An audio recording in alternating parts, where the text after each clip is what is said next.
হুজুর আপনার সাথে আমি তর্ক করে পারবো না। আফগানিস্তানের মতো একটা বাংলাদেশ বানাতে চান? বানাতে চাই। আর ইরানের মতো?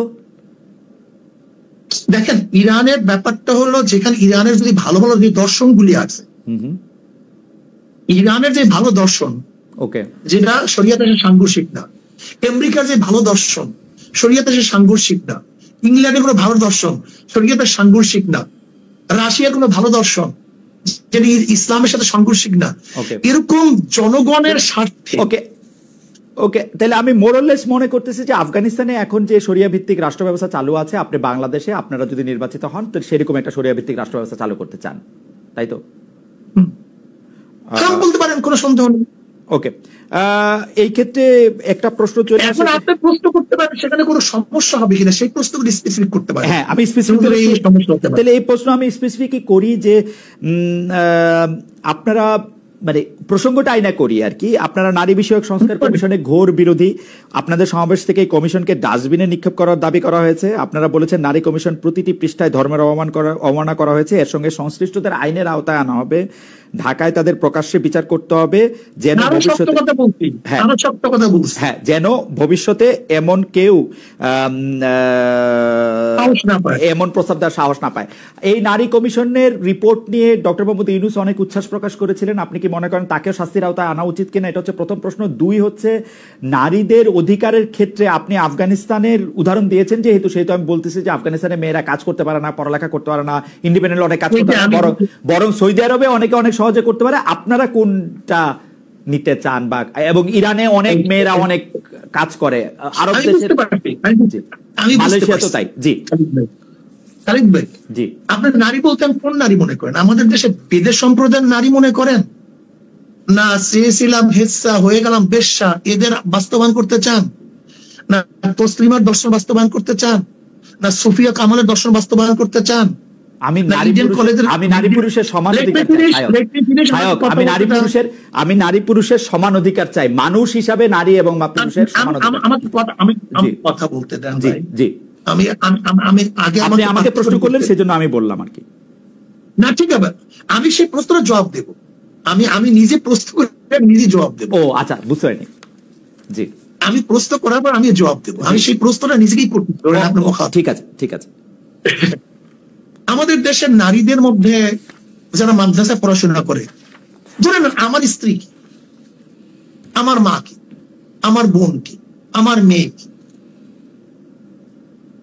এখন আমার মেয়ে, আমার বোন, আমার মা, আমার স্ত্রীর যদি কোনো যারা বলছে চেয়েছিলাম হেচ্ছা হয়ে গেলাম বেশ্যা, তারা যদি প্রণয়ন করে সেই নারী নীতিটা আপনি কি মনে করবেন? প্রশ্ন আপনার কাছে আমি করলাম, এটা জবাব দেবেন। দেখেন, আমরা নারীদের সমান অধিকার চাই না, আমরা ন্যায্য অধিকার চাই।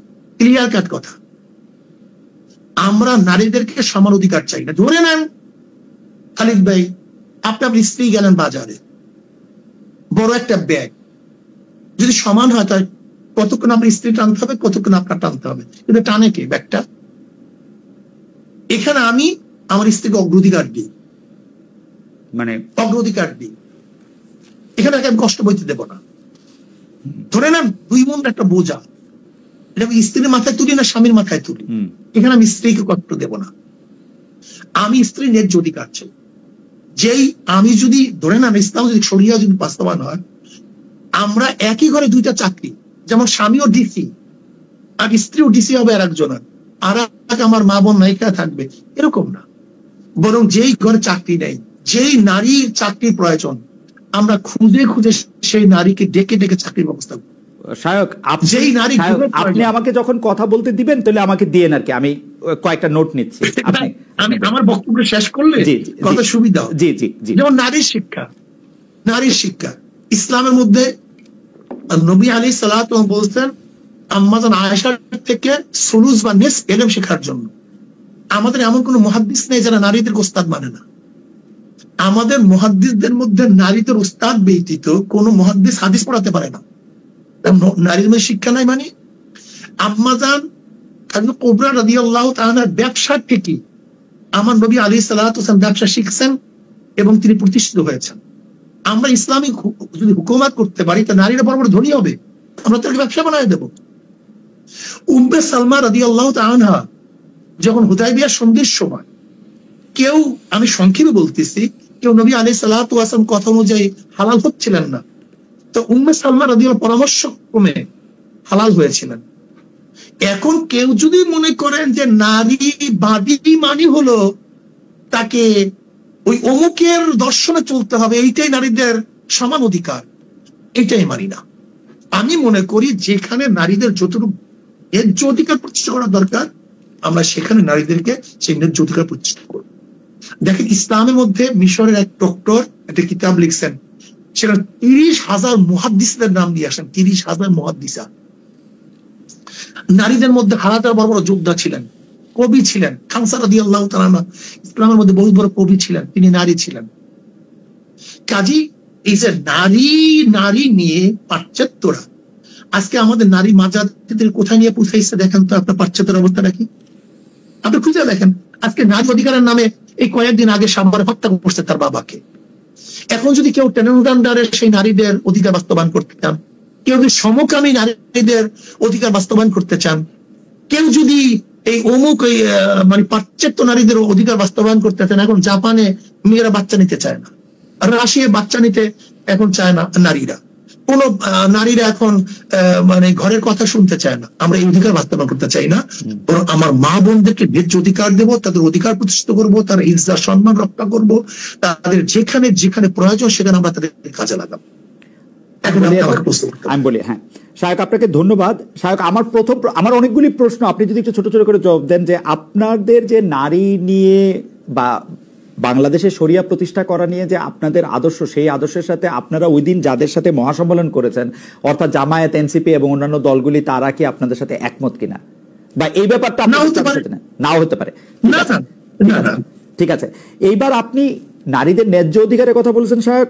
নারীদের ন্যায্য অধিকারটা আসলে কে ঠিক করে দিবে? নারীদের ন্যায্য অধিকারটা কি শায়ক আপনি ঠিক করে দিবেন, নাকি নারীরা এরকম ভাবে ন্যায্য অধিকার নিতে পারবে যে ধরেন সে বিশ্ববিদ্যালয়ে পড়লো, পড়ার পরে সে চাকরি করবে কি করবে না, ঘর করবে না বাচ্চা নিবে না, কি করবে সেটা সে তার মতো করে ঠিক করবে, সেটা সে ঠিক করবে, নাকি এটা রাষ্ট্র বা আপনি যারা রাষ্ট্র পরিচালনা করবেন তা ঠিক করে দিবে?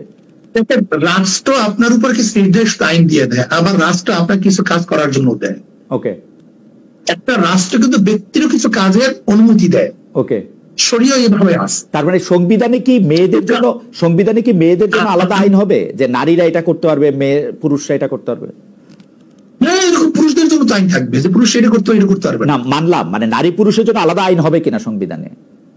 এটা তো থাকবেই, প্রত্যেকের জন্য আছে। বাংলাদেশে এখন সংবিধানে নাই নারী পুরুষের জন্য আলাদা নাই। তাহলে আপনার এখন বাংলাদেশের আপনারা যে সমস্ত নির্দিষ্ট আসনগুলি রেখেছেন, না না, আমরা সংযুক্ত আসন এটা আইন না। আমি বলতেছি বাংলাদেশে কোন পেশায় যদি আপনি আমাকে একটু বলেন যে এই সিটে এই জায়গায় সংরক্ষিত আসন অন্য কেউ নির্বাচন করতে পারবে না, কিন্তু আইন না? এটা তো আপনি বলুন, এটা আইন না? হ্যাঁ আইন, কিন্তু সেটা তো পজিটিভ ডিসক্রিমিনেশন। আইন মানে কি? আপনি হুজুর, আপনার সাথে আমি তর্ক করে পারবো না, কারণ হচ্ছে যে আমি তর্কের মুডে নাই, আপনি আমাকে বলেন বাংলাদেশের সংবিধান নারী পুরুষের, এখনকার সংবিধান নারী পুরুষের সমান অধিকার দেয় কিনা? নারীদের উপর জুলুম করে, নারীদের প্রতি সমান অধিকার নাই। আমার নারীরা ধর্ষিত হয়, আমার নারীরা ডিভোর্স হয়। পৃথিবীর যেসব দেশ অ্যাবসলিউট শরিয়া আইনে যেসব দেশ চলে, সেই সব দেশেও নারীরা ধর্ষিত হয়। কম সংখ্যা, একেবারে না, ওইখানে কেস কম, ঘটনা বেশি। আপনি আবার খোঁজ নেন হুজুর, আপনার অনেক পরিচিত আছে, আপনি সৌদি আরবে খোঁজ নেন, মিশরে খোঁজ নেন, কায়রোতে আপনি রাস্তায় হাঁটতে পারবেন না, মেয়েরা রাস্তায় হাঁটতে পারে না, মানুষ মেয়েদের গায়ে হাত দেওয়া হয়। আমি কিন্তু আন্তর্জাতিক মোসাদেও কাজ করি না, রয়েও কাজ করি না ভাই। আমি কিন্তু যতটুকু দেখি ততটুকু বলতে পারি, আমি ভিতর গিয়ে কাজ করি না। আমি কিন্তু সৌদি আরবে, আচ্ছা ওকে, সেজন্য আপনি বলতেছেন ওইখানে কম, সেজন্য আমি বলতেছি ওইখানে কম না, আপনি চেক করেন। দুই নাম্বার হচ্ছে বর্তমানে বাংলাদেশে যেসব মেয়েরা কাজ করেন, অর্থাৎ গার্মেন্টস ফ্যাক্টরিতে বা অন্যান্য জায়গায় শ্রমিকের কাজ করেন, তারা কি তাদের এই কাজটা চালিয়ে যেতে পারবেন যদি আপনারা ক্ষমতায় আসেন? বরং আমরা কি করবো শোনেন খালিদ ভাই, আমার পরিকল্পনা রাখি। আজকে রাত 1টার সময় আমার মেয়েদেরকে, আমার বোনদেরকে ছেড়ে দেয়, কোথায় থাকে, কোথায় যায়, কিভাবে করে, তার ইজ্জত আবরুর সংরক্ষণ কি করে, দায়িত্ব কে নিয়েছে? ইসলাম যদি ক্ষমতায় যায়, আমার প্রত্যেকটা মা বোনদের জন্য যারা ফ্যাক্টরি করবে তাদের জন্য বলা হবে তুমি এই স্পেসে ওদেরকে রাখার জন্য ব্যবস্থা করো। আমি কি করবো জানেন আপনি? যদি আমরা ইসলাম ক্ষমতায় যাই, তা আমি প্রত্যেকটা প্রতিষ্ঠানের মধ্যে নারীদের জন্য শিক্ষার ব্যবস্থা রাখবো। যেরকম ইউরোপে আমরা ছাত্ররা পড়তে যায়, ছাত্রীরা পড়তে যায় কি করে? পার্ট টাইম কাজ করে, পার্ট টাইম পড়াশোনা করে। ঠিক আমিও প্রত্যেক ইন্ডাস্ট্রিদের কাছে সিস্টেমটা এইভাবে রাখবো, তারা 5 ঘন্টা 4 ঘন্টা পড়াশোনা করবে আর তাদের জীবন নির্বাহ করার জন্য কাজ করবে। তারা ঘর সংসার করবে না। যেই সমস্ত নারীরা ঘর সংসার করে না, যেমন অনেক যুবতী মেয়েরা আছে না ছাত্রী বয়সে, গরিব, বাবা মারে দেখবে না, দেখবে যেগুলো আমি এখনো তো তারা মানে তারা 10 ঘন্টা কাজ করবে, 10 ঘন্টা কাজ করবে, 5 ঘন্টা পড়াশোনা করবে, তারপরে বাড়ি যাবে না। আমরা কমায় দেবো, সময়কে কমায় দেবো। আমরা তো নিজের আত্মসাৎ করি, শ্রমিকদেরকে দিকে তাকাই না। ওকে, যেমন শ্রমিকদেরকে 1 টাকা, আমরা সেখান থেকে নেই 10,000 টাকা। ওকে, কিন্তু আমরা পার্সেন্ট শ্রমিকদের কাজ কমায় দেবো, বেতন বাড়ায় দেবো। ওকে, বিশ্ববিদ্যালয়ে যেমন নারীরা পড়াশোনা করছেন, এখন পাবলিক বিশ্ববিদ্যালয়গুলিতে পুরুষরা পড়াশোনা করছেন, সেই সিস্টেমে মানে সেই শিক্ষানীতিতে তো পরিবর্তন আসবে, তাই তো? না, আসলে আমরা ভুল বুঝি কেন? জি, ইসলাম আসলে ব্যাংক, আদালত, যারা এখন বিচারক তারা বিচারক থাকবে, আচ্ছা, যারা ব্যাংকার তারা ব্যাংকার থাকবে। যে শিক্ষকরা পড়াইতেছেন তারা, যেমন ধরে না আমাদের শিক্ষকরা এখন কি পড়ায়, এখন পড়াইতেছে তারা ডারউইনের থিওরি, আরো অনেক কিছু পড়ায় ডারউইনের থিওরির পাশাপাশি। ধরে না যেটা ছিল না। তার মানে কি, শিক্ষা মন্ত্রণালয়ের নীতি চেঞ্জ হয়েছে কিন্তু যে ওস্তাদ কোনো চেঞ্জ হয়নি। ঠিক আমরাও প্রত্যেকটা জায়গায় শুধু কিছু নীতি আদর্শ চেঞ্জ করে দেব, যেটা সাংঘর্ষিক, যেটা মানুষের জন্য কল্যাণকর নয়, এটা শরিয়ার ভিত্তিক। এটা আপনারা একটা বোর্ড করে তারপর এটা ঠিক করে দিবেন যে এইটা প্রত্যেক জায়গায় আলাদা আলাদা বোর্ড থাকবে, সংস্থা থাকবে, নীতিমালা থাকবে, সেইভাবে আপনারা চেঞ্জ করে দিবেন। কিন্তু মানে আমাদের দর্শকদের মতো অনেকে কনফিউজড হচ্ছেন এরকম করে যে আফগানিস্তানের মতো পড়াশোনা হইলে তো এটা অন্যরকম হবে। আপনারা কি মানে ঠিক আফগানিস্তানের মতো তো চান না? মানে আফগানিস্তানের পুরো খবরটা কি পুরো স্পষ্ট কি আমাদের কাছে আছে? জি জি, আফগানিস্তানের পুরো খবরটা কি আমাদের আছে? শুধু আমি এর জন্য বলছি, আফগান কিন্তু আমাদের মূল লক্ষণ না, ওকে, দর্শন না। আমাদের মূল দর্শনে কোরআন হাদিস, ইসমা কিয়াস। আমি উদাহরণ দিলাম এর জন্য, দেখেন খালিদ ভাই, যেখানে এখন তারা ঋণ মুক্ত মাত্র কয়েক বছরে, ওকে, যে অর্থনীতি গোটা দুনিয়ার মধ্যে সবাই ভেবেছিলেন যে অবরোধকৃত একটা দেশ সবাই মানে ক্ষুধায় মরে যাবে, দুর্ভিক্ষ হবে, সেখানে তার অর্থনীতি সবচেয়ে স্টাবলিশ হয়ে গেছে। সেখানে মানুষগুলি এখন সুখে শান্তিতে বসবাস করতেছে। যে আপিল চাষ নিয়ে তাদের উপরে সবচেয়ে অভিযোগ ছিল, তার আপিল চাষ বাদ দিয়ে তার মাশরুম চাষ করে গোটা দুনিয়ার মধ্যে এখন হইচই ফেলে দিয়েছে। আপনি কোন ডেটা থেকে কথাগুলি বলতেছেন নাকি মানে মানে আমরা যেটা খবর পত্রিকা দেখেছি, বিভিন্ন পত্রিকার খবর পাশাপাশি তো বিভিন্ন ডেটাও অ্যাভেলেবেল। মানে আমার কাছে মানে আমি যখন ডয়েচে ভেলেতে ছিলাম তখন আফগানিস্তানের 2টো ভাষা, মানে আমি বাংলা ভাষার প্রধান ছিলাম, 2টো ভাষার সেখানে কাজ করতে, একটা দারি একটা পশতু। তো সেই দারি এবং পশতু ভাষায় যে সাংবাদিকরা ছিলেন বা যে সংবাদ, তাদের সাথেও আমার নিয়মিত কথা হয়, তারাও এরকমটা এখনো দাবি করতেছেন না, আমি জানি। তো আমি জানি না যে মানে আপনার দাবি আমি কি হয়। হাওয়েভার সেটা হচ্ছে আপনি যখন এগুলি দেখবেন তো সেগুলি আরো ভালো করে দেখবেন। সাম্প্রতিক মহাবশে আপনি দাবি করেছেন, হুজুর আমরা আপনার কাছ থেকে আরেকটু সময় চাচ্ছি কারণ বেশ কিছু প্রশ্ন রয়ে গেছে, এবং আপনার সাথে কথা বলা, আপনার কথা শোনা খুবই আনন্দদায়ক। আপনারা সাম্প্রতিক মহাসমাবেশে দাবি করেছেন শায়ক যে ভারতের সঙ্গে হওয়া সব চুক্তি প্রকাশ করতে হবে, যে কোনো রাষ্ট্রবিরোধী চুক্তি বাতিলের দাবিও করেছেন। কিন্তু গত 10-11 মাসে অন্তর্বর্তী সরকার এসব বিষয়ে কিছুই করেনি।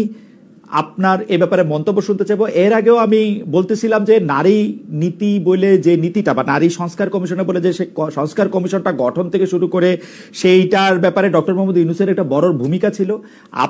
এই ভারতের সাথে চুক্তি প্রকাশ করা বা ভারত একতরফাভাবে বাংলাদেশের সাথে করা চুক্তিগুলি বাতিল করতেছে, এর বিপক্ষে আমরা কিছুই করতেছি না। আপনিও আপনার বক্তব্যে সেটা খুব জোরালোভাবে বলছেন। এটার জন্য আপনি ডক্টর মোহাম্মদ ইউনূস সরকারকে খুব দুর্বল সরকার মনে করেন কিনা, তাদের ভারত নীতি শুধু লিপ সার্ভিস মনে করেন কিনা, শুধু পপুলিস্ট ভাবে জনগণকে একটা কিছু বলা?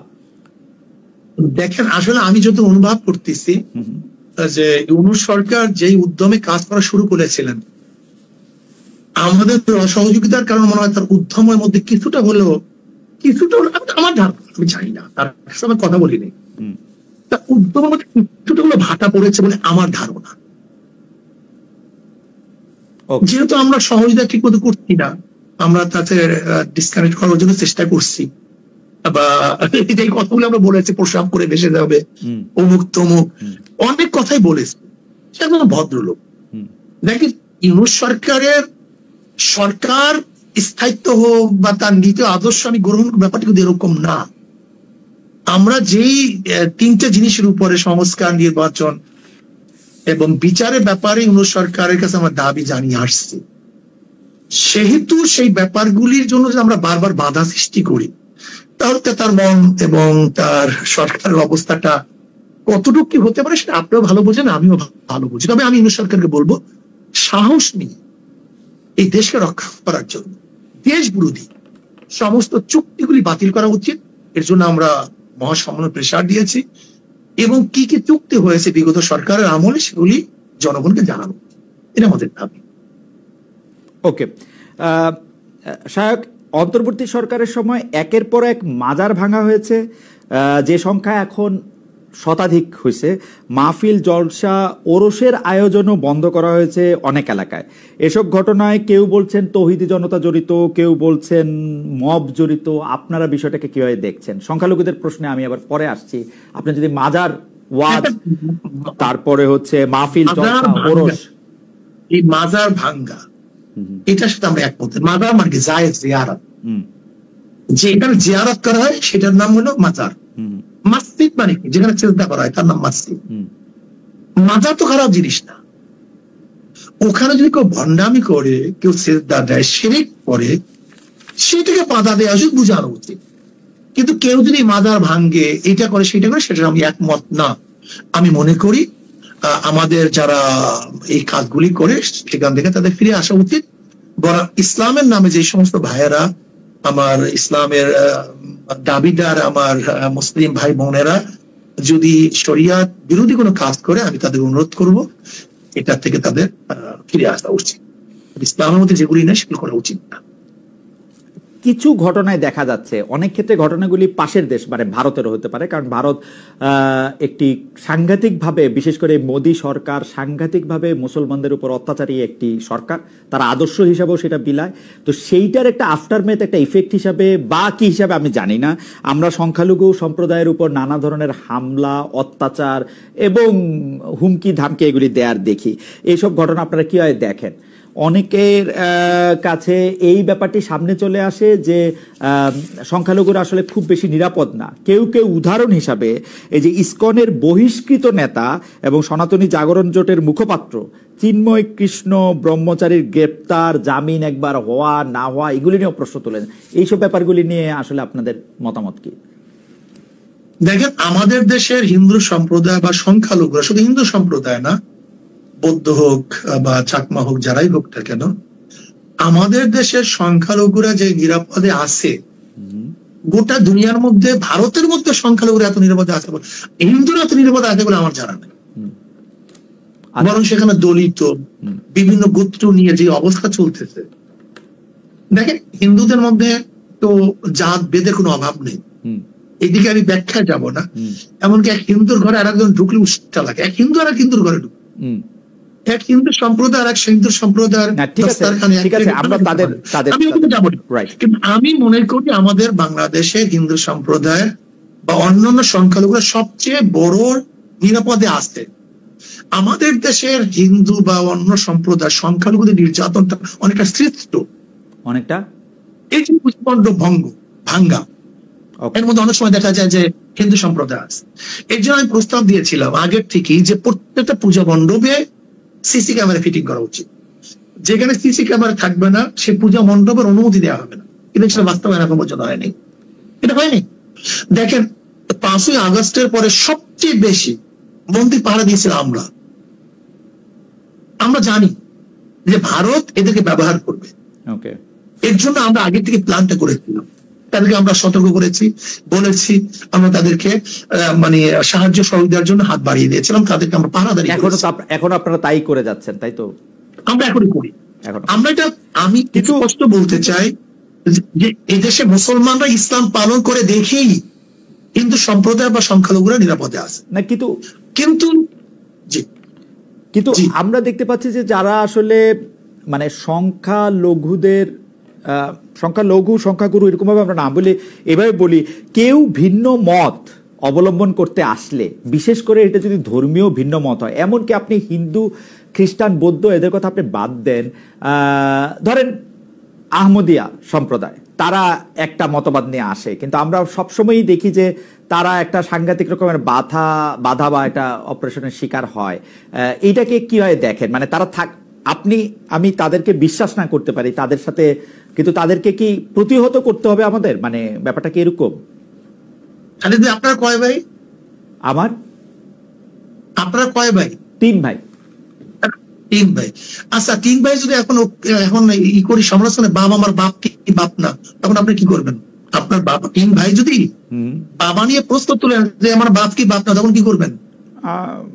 সেটা একটু প্রশ্ন আমার এগুলিতে, মানে আমি দেখেন, হ্যাঁ, মূল প্রশ্নটা হলো এখানে আমরা 7 ভাই 1 বোন, এখানে বাবা মা নিয়ে কোনো প্রশ্ন তুলে না। এইটা বিশ্বাস করব কি করব না, এই আদর্শ মানবো কি মানবো না, এটা বোকা। এটাকে এটা ব্যক্তি অভিব্যক্তি, ব্যক্তি স্বাধীনতা বলে না। এখন আপনার 3 ভাই, আমরা 7 ভাই যদি বাবাকে নিয়ে আলোচনা শুরু করি, সে আমার বাবা কি বাবা না, এর নাম হলে স্বাধীনতা না, এটা হলো ভ্রষ্টতা। ইসলামের বাহিরে আমাদের হিন্দু নিয়ে এখন আজ পর্যন্ত আমরা কোন ইখতিলাফ করছি? হিন্দুরা ব্রাহ্মণ মানে কেন, ঠাকুর মানে কেন, দেবী মানে কেন, তারা দেবী পূজা করে কেন? দেখেন তো আজ পর্যন্ত মুসলমানদের বক্তব্য আছে কিনা? খ্রিস্টানরা রবিবার কেন পূজা করে, কেন শুনি এরকম, কিন্তু আপনারা যারা আলেম আছেন তারা বলেন না কখনো, এটা আমি দেখছি। শুনি একটা হলো তাদের ঠাকুর বাহিনী আলোচনা করা, কিন্তু তারা কেন করে এটা নিয়ে আমাদের বক্তব্য থাকে না। আমি ঈদের দিনের ওয়াজেও শুনছি, বাংলাদেশের একজন সবচেয়ে বিখ্যাত বক্তাদের একজন বলছেন হিন্দু ধর্ম হচ্ছে খাচ্চর পূজা করার একটা ধর্ম, হিন্দু ধর্ম হচ্ছে কি জানি সবচেয়ে অপছন্দের ধর্ম। বলতে পারে তাদের ধর্ম কি পূজা করে, সাপ পূজা করে, খাচ্চর পূজা করে, কচ্ছপ পূজা করে, এটা বলতে পারে, তাই না? এটা তারা করে, বলতে পারেন আপনি যে তাদের ধর্মটা কি। আমি এই আলোচনায় না যাই, আরেকটা ধর্ম থেকে আমি শেষ করতে দিই, একটু শেষ করতে দেই।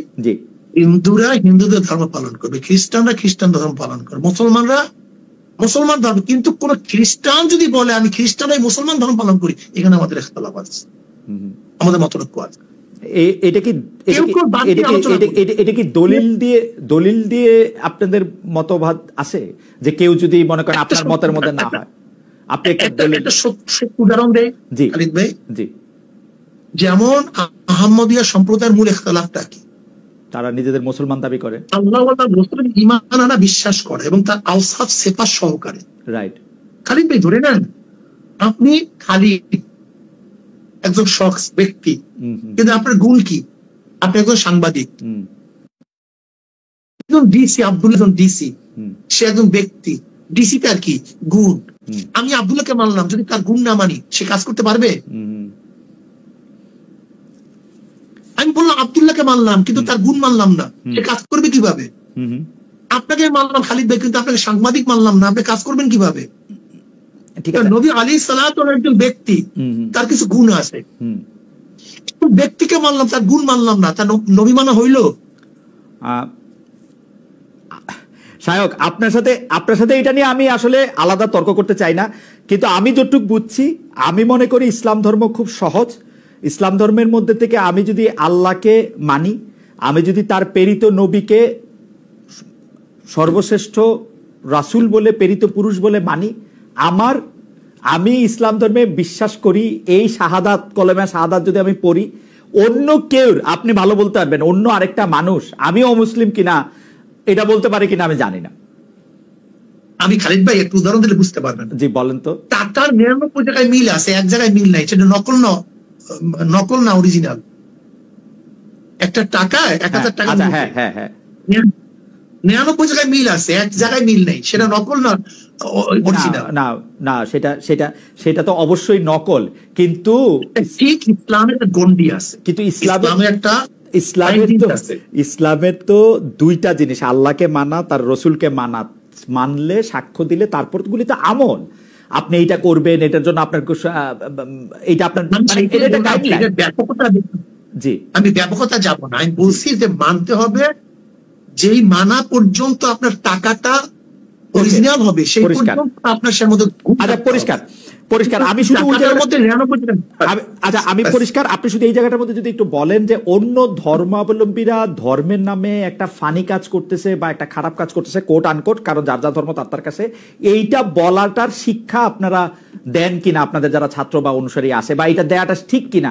কারণ আমি কেন এটা বলি, আমি কিন্তু কখনো পোপরে শুনি না বলে যে মুসলমানরা এই কাজটা করে, এটা ঠিক কিরকম জানি ফানি। আমি একটা হিন্দু, যে একটা খুব বড় মানুষ আছে, সে একটা বলতে শুনি না যে মুসলমানরা এই কাজটা করে, এটা খুব ফানি। আমাদের হুজুররা বা আমাদের আলেমরা এই কথা কেন বলেন? অনেক সময় যদি কেউ কম্প্রোমাইজ করতে চায়, মুয়াজিন করতে চায়, যেমন ধরেন আপনার কোটটা ভালো না মন্দ, তখন আরেকটা কোটের সাথে তুলনা দিতে হয়। ওকে, যেমন সূর্যর আরেকটা সূর্য না থাকলে এটা তুলনা দিন কিভাবে? এই তুলনাটা কি খুব জরুরি? আমি তো সবচেয়ে ভালো ধর্ম, এটা সবসময় জরুরি না। ইসলাম ধর্ম কি কারোর সাথে আমি কোনো তুলনা করতেছি? আমার তো ওরে বলার দরকার না সর্বশ্রেষ্ঠ। কেউ যদি বলে হুজুর আমি হিন্দু ধর্ম পালন করা, আচ্ছা সমস্যা কি? আমি খ্রিস্টান ধর্ম পালন করার সমস্যা কি? যদি আপনি বলেন দুইটার মধ্যে আমরা পার্থক্য করেন, তখন এই পার্থক্য করি, এটা আমার মনে হয় কোন, যদি আমি পার্থক্য করি আমার কাছে সমস্যা না সায়ক। আমি জিনিসটা শুধু বলি, আমি যখন 10টা জায়গায় বসে থাকি, যখন আমার 2টা বন্ধু থাকে যারা সুন্নি মুসলমান নন, তারা যদি আমি কোনো একটা আলেমের বক্তব্য ভালো বলে, ধরা যাক আমি শায়খে চরমনায় সৈয়দ ফজলুল করিমের বক্তব্যই তাদের শোনাইতেছি যে দেখো কিরকম করে উনি মানুষকে দাওয়াত দিতেছেন, এর মধ্যে হঠাৎ করে যদি আমি শুনি যে উনি বলতেছেন যে হিন্দু ধর্মরা আসলে খাসর পূজা করে, হিন্দু ধর্ম আসলে খুব একটা অপচয়ের ধর্ম, হিন্দু ধর্ম একটা নাথিং ধর্ম, ইট হার্টস। মানে আমার কাছে এটা আননেসেসারি মনে হয়। আমি শুধু আপনার কাছে বিচারটা দিয়ে রাখলাম, কারণ আমি তো ওর সাথে প্রতিযোগিতা করতে বসি নাই, আমি ওরে দেখাইতে বসছি যে দেখো ইসলাম ধর্ম কত সুন্দর করে উনি বলতেছেন।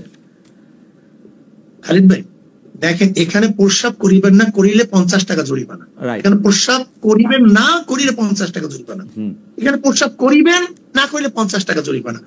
দেখেন, কেউ যদি চিন্তা ভাবনা ভালোর দিকে যায়, সে কিন্তু খারাপের থেকে ভালো পায়, আর কেউ চিন্তা করছে খারাপের দিকে যায়, সে ভালো মতো। আবার দাড়ি কমাও একটু দিতে হয়, দাড়ি কমা দিলে আর না করিবেন না করিবেন না মধ্যে, মানে ওই দাড়ি কমাটাও একটু জরুরি, কোথায় থামতে হয় পিরিয়ড সেটা একটু জরুরি। আমাদের শেষ প্রশ্ন স্যার, এই জনপ্রিয় অনেক ইসলামী বক্তা, আমি জানি যে অনেক, মানে আপনি আসলে আলেমদের আলেম, আপনি পীর সাহেব চরমনায় অনেকেই আপনার কাছে আসেন, অনেক কিছু বিষয় আপনার সাথে পরামর্শ করেন, সেই জন্যই আপনার কাছে বলা, আপনি অন্যভাবে নিবেন না। জনপ্রিয় অনেক ইসলামী বক্তা গত অগাস্ট থেকে ডক্টর ইউনূসের ব্যাপক প্রশংসা করেছেন। এমন কারো কারো পুরনো ওয়াজে আবার ফিরে ফিরে আসছে, যেহেতু ইন্টারনেটে ফুটপ্রিন্ট রয়ে যায়, যে ক্ষুদ্র ঋণ, গ্রামীণ ব্যাংকের সমালোচনা, সুদ, নারীর ক্ষমতায়ন, এইসব নিয়ে অনেক কথাবার্তা দেখা যায়। এই যে সার্বিক প্যাকেজটা, এই ক্ষুদ্র ঋণ, গ্রামীণ ব্যাংক, নারীর ক্ষমতায়ন, এটা নিয়ে আপনাদের আসলে অবস্থানটা কি? এবং এটা ডক্টর ইউনূসের অবস্থানের সাথে সাংঘর্ষিক? কোন সময় সে ভালো দিকটা আলোচনা করে, কোন সময় খারাপ দিকটা আলোচনা করছে, একটা দুই দিকে থাকতে পারে। একটা মানুষ দুই দিকেই থাকতে পারে, ভালো আলোচনা করছে, খারাপ আলোচনা করছে। আপনাকে অনেক ধন্যবাদ সাহেব। আমরা অনুষ্ঠানে প্রায় না শেষই, আপনি যদি আমাদের দর্শকদের উদ্দেশ্যে, বাংলাদেশের মানুষের উদ্দেশ্যে কিছু বলতে চান, বা সারা পৃথিবীতে আসলে অনেকে আপনাকে শুনছেন, আমরা শুধু আমি একটা কথাই বলবো, জি, রাজনৈতিক সৃষ্টি হয়েছে মানুষের কল্যাণের জন্য, রাজনৈতিক মানুষের সেবা, এটা ব্যবসার কোনো জায়গা না। একজন বিসিএস ক্যাডার সে বেতন পায় কত, অথচ একজন যদি ওয়ার্ডের সভাপতি হয় 1 বছরের মধ্যে দেখা যায় 1 কোটি কোটি টাকার মালিক। আমরা এই দুর্বৃত্তমান এটা আমরা চাই না, সন্ত্রাস চাই না, জুলুম চাই না, অত্যাচার চাই না, অবিচার চাই না, দুর্নীতি চাই না। আমরা চাই রাজনীতি মানুষের সেবার জন্য হবে, কল্যাণের জন্য হবে, মানুষের মুক্তির জন্য, মানুষের অধিকারকে প্রতিষ্ঠা করার জন্য হবে, যেখানে চাঁদাবাজ থাকবে না, দুর্নীতিবাজ থাকবে না, খুনি থাকবে না, ভক্ষক হবে না, রক্ষক। আমরা চাই মানুষের অধিকারকে ফিরিয়ে দেওয়ার জন্য। 28 লক্ষ কোটি টাকা দূরের কথা, 1 টাকাও বিদেশ পাচার হবে না। কিন্তু আমরা দেখেছি 91 থেকে 96, 96 থেকে 2001, 1 থেকে 2005, আবার এই 2024 পর্যন্ত, এমনকি এই 53 বছর যারা ক্ষমতায় ছিল তাদের অবস্থান, তাদের আদর্শ, তাদের চরিত্র দেশের মানুষ বারবার দেখেছে। আমি মনে করি যা পরীক্ষা হয়ে গেছে তাকে পরীক্ষা করার কোনো প্রয়োজন নাই, যাকে আমরা পরীক্ষা করি নাই এদেরকে নতুনভাবে পরীক্ষা করা উচিত। যারা বারবার দেশ পরিচালিত করেছে, তারা পরীক্ষা বারবার ফেল করেছে, তাদেরকে পরীক্ষা আমরা নিতে চাই না। আমরা চাই নতুন কোন আদর্শ নীতি বাংলাদেশ স্টাবলিশড হোক, মানুষের অধিকার ফিরিয়ে দেবো, সেই নীতি আদর্শ ইসলাম। এতে ডেমোক্রেসি আমরা দেখেছি, সোশ্যালিজম দেখেছি, ক্যাপিটালিজম দেখেছি, কমিউনিজম দেখেছি, সেকুলারিজম দেখেছি। কোন ইসলাম, কোন নীতি আমাদের শান্তি দিতে পারেনি। আমি মনে করি ইসলামী আদর্শ বাস্তবায়ন হলে এদেশে মানুষ শান্তি পাবে। আর একটা কথা শেষ, 2 নম্বর জমিতে 1 নম্বর ফসল হয় না, 2 নম্বর উস্তাদের মাধ্যমে 1 নম্বর ছাত্র হয় না, 2 নম্বর নেতার মাধ্যমে দেশ কোনদিন 1 নম্বর হবে না। আল্লাহ আমাদের সবাই